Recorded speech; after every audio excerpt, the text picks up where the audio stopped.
it'll be a very long time before we ever think about staying at a hostel or even asking for a special request like wanting to check in the morning. People are dealing with all sorts of COVID-19 headaches.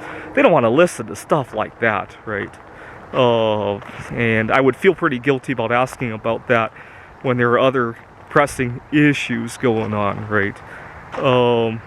That's part of the reason why I worried about getting quarantined here in the United States, because you know, a lot of people, when you ask for healthier foods, a lot of people think that's a monumental request.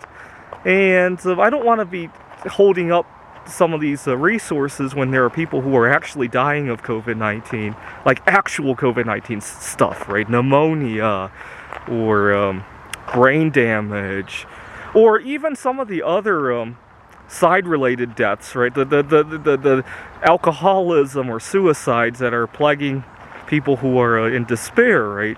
When there's a lot of people dealing with that, or the pneumonia, or the brain damage, the last thing I want to do is to burden somebody, right? But unfortunately, here in the United States, asking for healthier food so that you don't get sick from COVID-19, that's a monumental request, it seems like.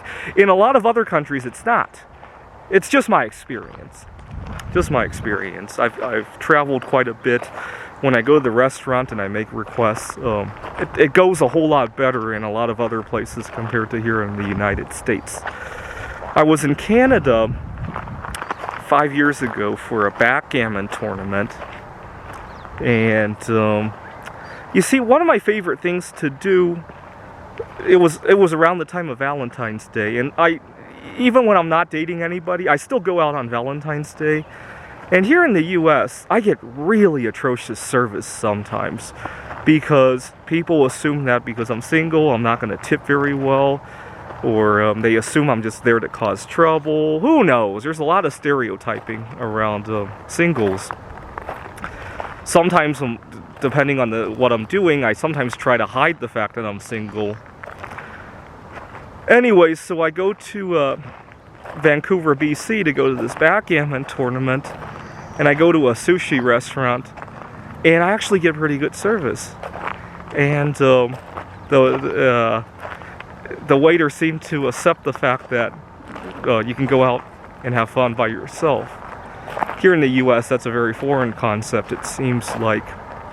But one time I went to another restaurant here in the US by myself on Valentine's Day, and the waiter brings me the check like early in the meal, and he asked me if I could pay first. I didn't see him do that at any of the other tables, and I really got the feeling that he thought that I was bitter about being single and that I might do something weird like maybe dine and dash or something like that. And so I paid him, but I only tipped him 5 cents. And what was really funny was he gave me this survey card.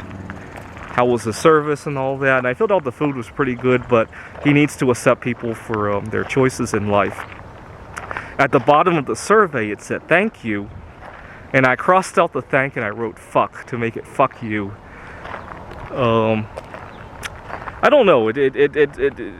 When people talk about marriage equality, it should be marital status equality, right?